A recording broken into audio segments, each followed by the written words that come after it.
I am, where is, da, da, da, da, da. Okay, so I am so super excited about this week. This is week 3, and I thank you guys for rocking with me for the last few weeks. It has been phenomenal as we've been talking about leadership alignment, and we'll get into that in just a moment. But for this week, have you ever noticed how, like, you've seen this, like, two people can be in the same situation and they respond completely differently, right? It's the same pressure, it's the same opportunity, same conversation. One of them may shrink, the other may step up. One of them, maybe you avoid, and the other kind of leans in. This is about to get so fiery good. That's not strategy. That's internal wiring when we see that.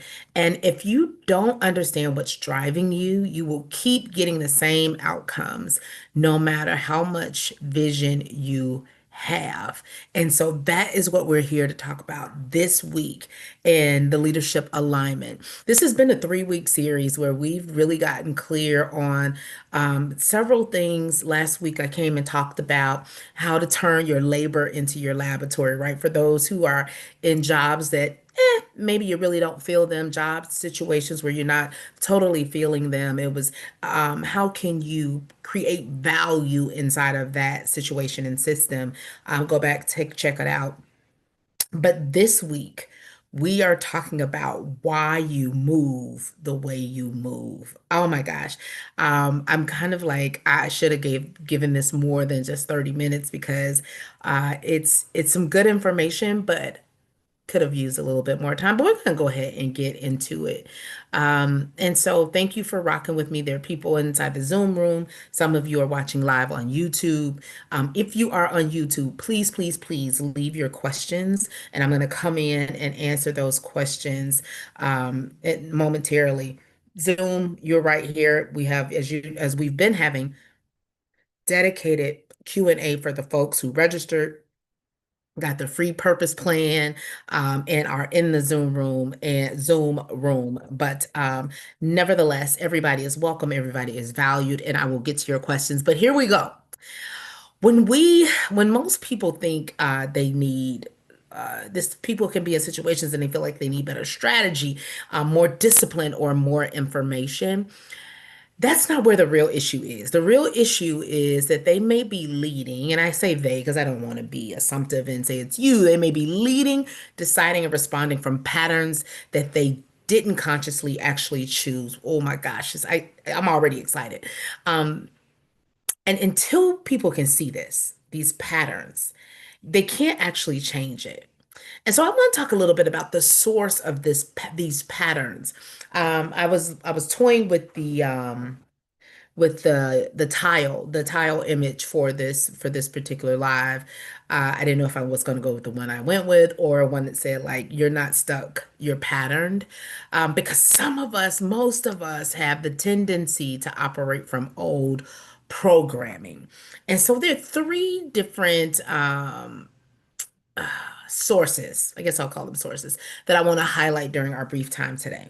One, your family of origin. So when you think family of origin, I want to make sure I'm giving an expansive definition so everybody sees themselves. This could, of course, and should be the family in which you grew up in. Now, this, biological mother or father, stepmother or father.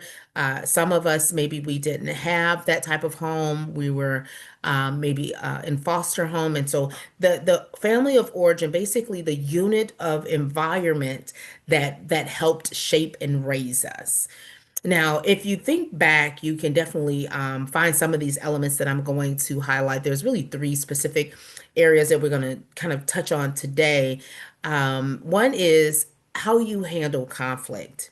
And so these families of origins shaped how, if you were in a home and when things got uncomfortable or conflict was introduced, it wasn't necessarily seen as constructive or creative. It was avoided. It was avoided. And so there you may be the person that when conflict arises in your business or in your team, you may avoid the conflict, sweep it under the table like nothing's really happening. Or on the other hand, you conflict means passion and loud voices and things of that nature. And so you may struggle with handling your emotions and your responses because your family of origin, if you have not unprogrammed and reprogrammed these pieces of you as of yet, you can show up based on the environment that you that nurtured or shaped you. Another element to look at when we think about family of origin is how we respond to authority, right? This could be everything from um, kids are to be seen and not heard, right? And so you stay away from authority. If you had a more healthy dynamic, and you were able to have discussion, not I'm not going to call it adult discussion, but you're able to have a discussion with adults, then you're more comfortable maybe talking to your C-suite level executives. And so this it varies but the point is your family of origin has impact on how you're patterned. And if we are not conscious, we will just be out here reacting to the patterns versus acting from a place of being informed. The last point I want to make here around family of origin is that they also shape how we communicate, right? Do we talk top level? Do we give details? Do we shut down? Do we allow others to speak? Do we interrupt? Whatever the case may be, as far as communication within your family of origin. But there are implications to how you communicate from your family of origin. The next source that I want to talk about are early experiences. And so, these are things like the experiences are things like, were you affirmed? Were you affirmed when you were coming up? At a girl, at a boy, you did an amazing job. People encouraged you to try new things and do new things. This can show up because this could be a couple of things, right? One, you can be encouraged or you can feel encouraged to go and try new things. You may have a level of courage and confidence in that area that someone who wasn't affirmed may not have. You can also, on the other hand, though, be very performance driven, and your feelings can feel a certain kind of way if you do things and people don't affirm you because you're used to that affirmation being part of the driver, in what you do. Um, Another thing is for this particular source of early experiences, where you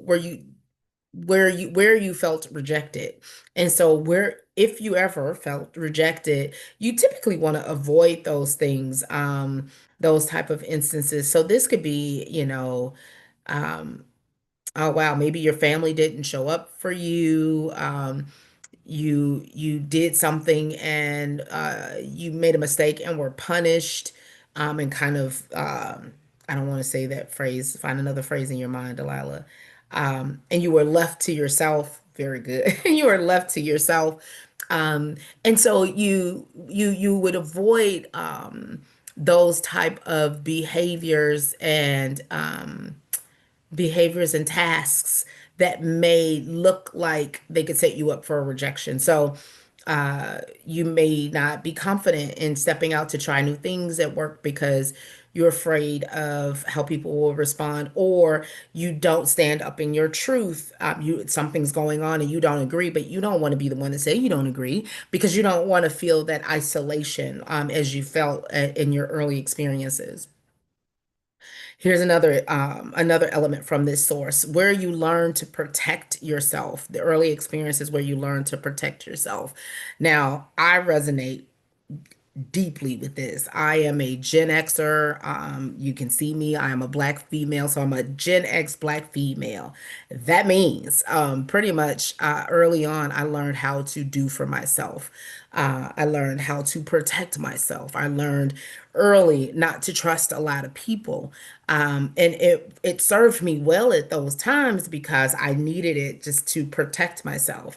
But that is something that I was hijacked for a while in that pattern as I came into corporate America, thinking, I couldn't trust certain people, trust is earned, not given, like all of the things, right? And it was not the case. Some of these folks were able to be trusted, but I was guarded because my early experiences had taught me that I had to learn to protect myself. Nobody was going to do it for me, and everybody out here is up to something, and so all the things. And so so I had to learn how to unprogram that. And when I did, it allowed me to foster more healthier relationships, more collaborative partnerships. And so things like those, if we do not check for what is happening, they can hijack us and we can be responding based on patterns and not information. Here's a third and final source that I'll talk about, your view of authority. And this includes God, how we see God and how we see how we see people in authority. And this one matters more than people actually realizes. It influences how you see authority, influences how you lead, how you submit, and how you take ownership. And so if authority is bad, right? You're not going to want to submit. If came up, let's say for instance, on the west side of a metropolitan area and your police authority weren't the most trustworthy, you resist that authority. You buck at that authority. And so when you're in a conversation with your leader, your boss, right? And if you haven't dealt with these things, now you're having unhealthy responses to a situation that doesn't warrant the same thing that maybe happened to you when you were raised in one of these sources. Another thing here, specifically since I mentioned your view of authority, including God, can impact you here.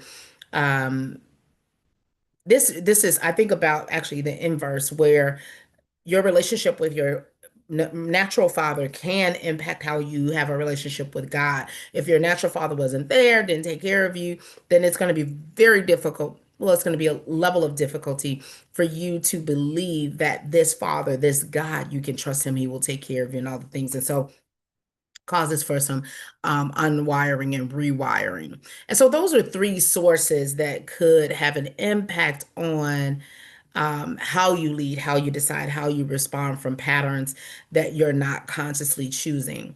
I want to talk a little bit now about the leadership impact, and how this could show up in ways. And I've talked about it, as we went through each source and kind of gave an example for each one of the sources. But I just want to highlight a few more things.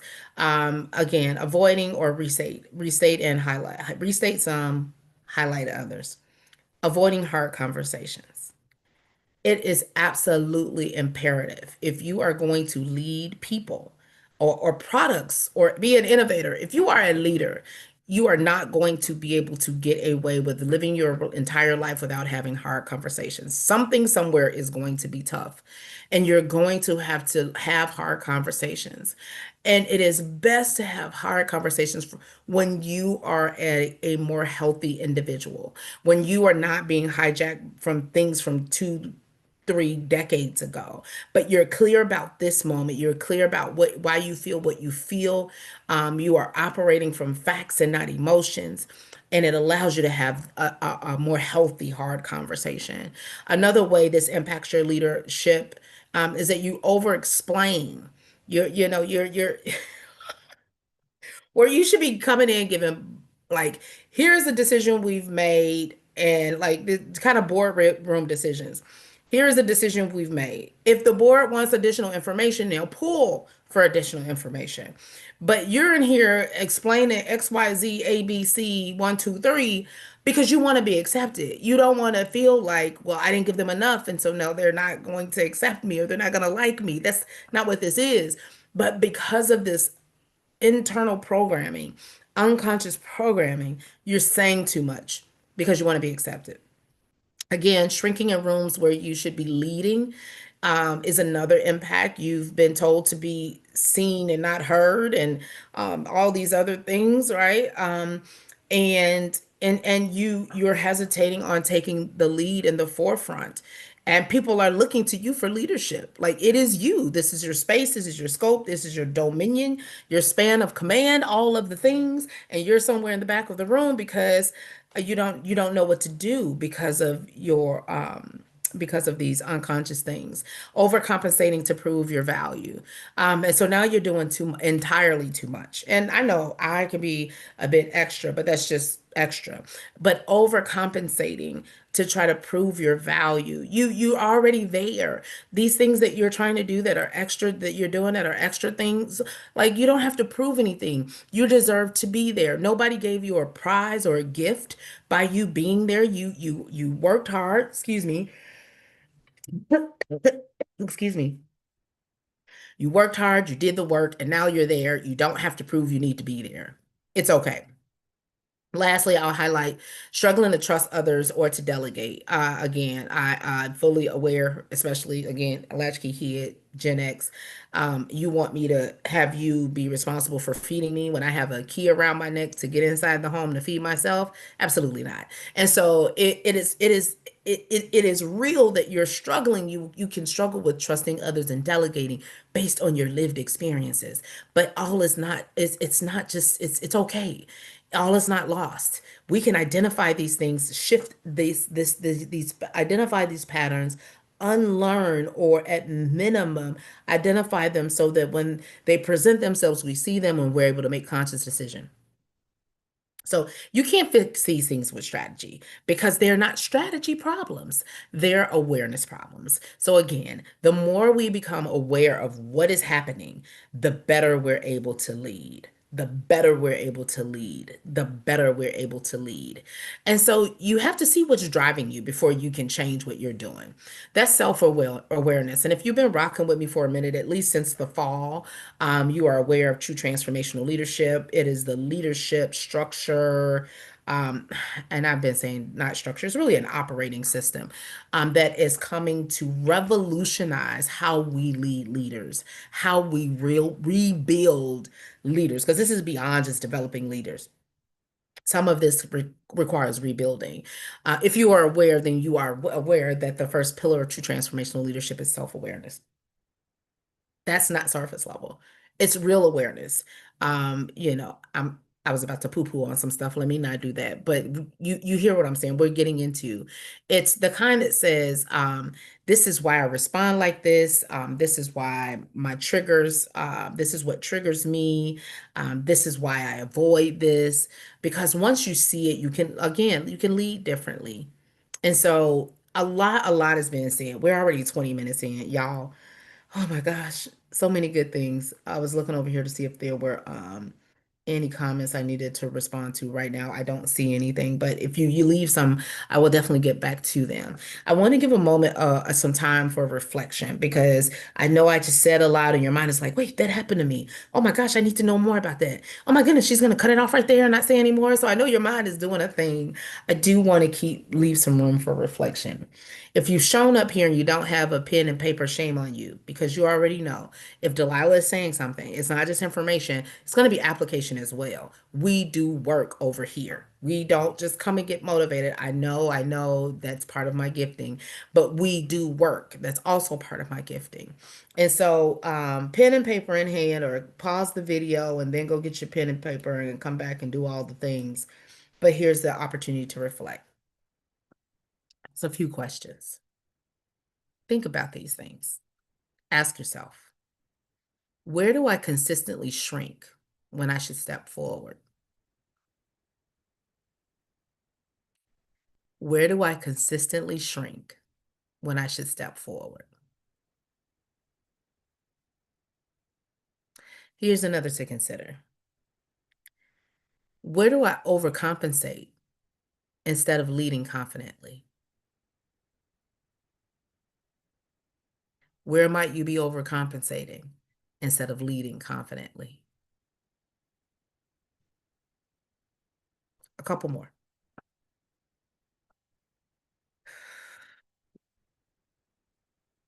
These are deep in your body kind of questions. Okay. What situations trigger a reaction in you every time? It's hard for you to avoid it. What situations trigger a reaction in you every time? And then let's ask ourselves, what might be driving that?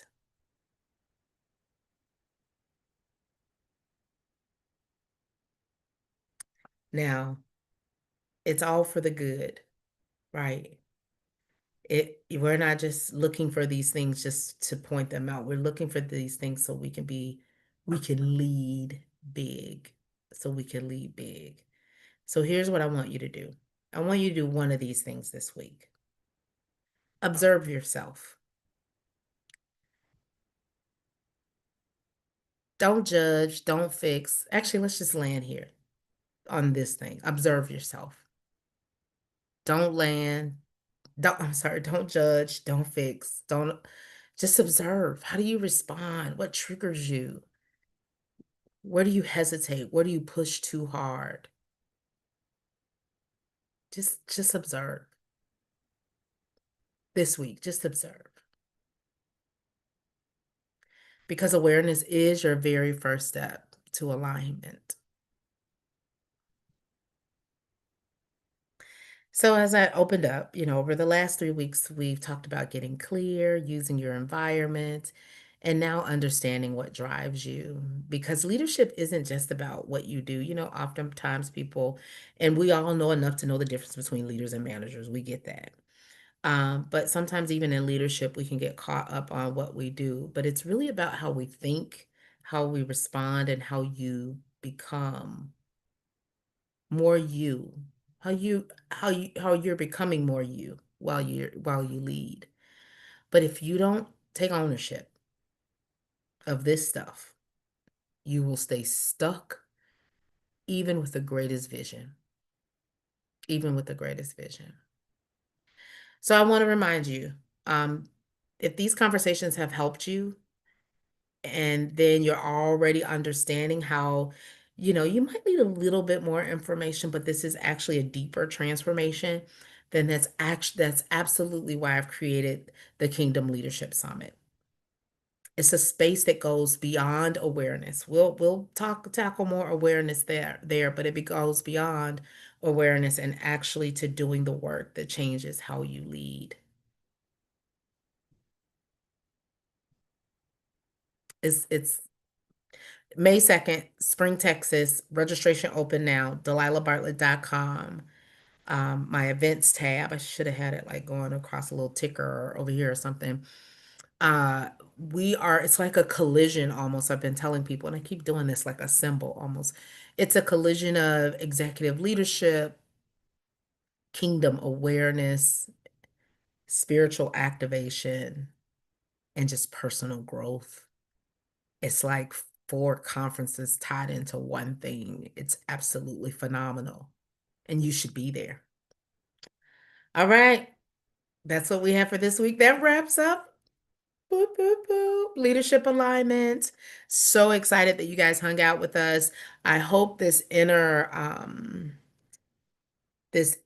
look is helping you figure out what to do next and how to lead big.